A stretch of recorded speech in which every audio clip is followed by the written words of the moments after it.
मस्त असं हळदीचं पूर्ण छान डेकोरेशन केलं होतं आणि संध्याकाळची वेळ होती आणि पूर्ण ओपन असल्यामुळं आणखी छान वाटत होतं.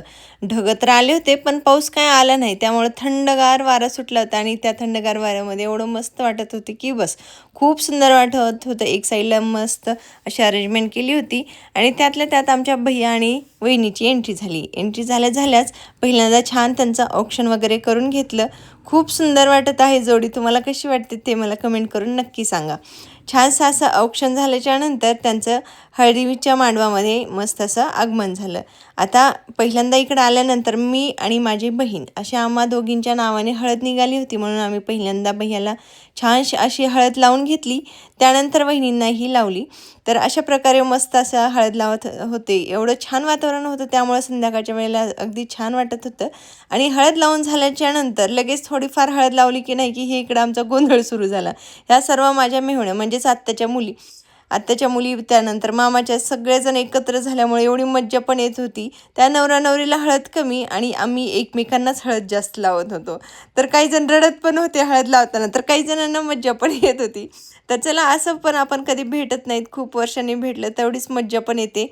आणि हळद खेळली ना तर अशीच खेळायला पाहिजे, तेव्हाच खरी मज्जा येते. आणि ह्या आम्हा दोघींच्या 2 मुली म्हणजे माझी आणि माझ्या बहिणीची, ह्या दोघी मस्त अशी मामींना हळद लावत आहेत. आणि ह्या आम्ही पूर्ण कझन्स म्हणजेच मामाचे आत्याचे सर्व हे मुलं आहेत. त्यामुळे मस्त अशी आम्ही एक ग्रुप फोटोही इथं काढून घेतला. खूप छान वाटत होतं, अगदी मस्त. आणि हे कॅमेरेवाले भैया ते आम्हाला जास्त अरेंजमेंट करत होते. आणि हा शौर्य, आता हा शौर्य तर एवढे सगळ्या गर्दा बघून एवढा रडायला लागला की बस, त्याला खूपच वेगळं वाटत होतं. कधी लहान आता पोरं तिकडे सिटीमध्ये एकटीच असतात घरात आणि इकडं बाहेर आले की एवढे सगळे एकत्र आले की त्यामुळे त्यांना खूप भीती वाटते. तो खूपच रडायला लागला. त्यानंतर आमचा हा एक ग्रुप फोटो झाला. आणि हे इकडं बघा, सगळे मोठे हळद खेळतात म्हणून ह्या लहान पोरांची हळद सुरू झाली, एकमेकींना लावत होत्या. खूप मज्जा आली. हा असा एक आमचा ग्रुप फोटो झाला. त्यानंतर हळदीच्या वेळेसच आपल्याकडं आता आहेर वगैरे चढवतात, अशी पद्धत आहे. आता आम्ही लातूरकडचे असल्यामुळे आमच्याकडे तर अशीच आहे. तुमच्याकडे कशी असते ते मला कमेंट करून नक्की सांगा. त्यानंतर मामांनी ती आहेर वगैरे आणला होता. ते पूर्ण असं आहेर पप्पाला चढून घेतला, त्यानंतर आईंना पण दिला. आता लग्न माझ्या काकाच्या मुलाचं होतं, त्यामुळे त्यांनाही आहेर चढवलं. छान असा फोटो वगैरे काढले आम्ही. त्यानंतर मामा सर्वजण घरी जायला निघाले. बराच वेळ झाला होता.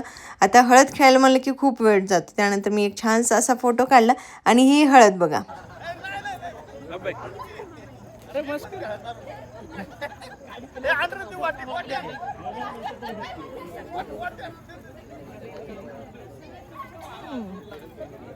तुमच्याकडे पण अशीच हळद खेळतात का ते मला कमेंट करून नक्की सांगा. आणि काल मी एंगेजमेंटचा व्हिडिओ टाकला आहे, कोणी पाहिला नसेल तर नक्की जाऊन पहा. चला भेटूया उद्या, तोपर्यंत बाय.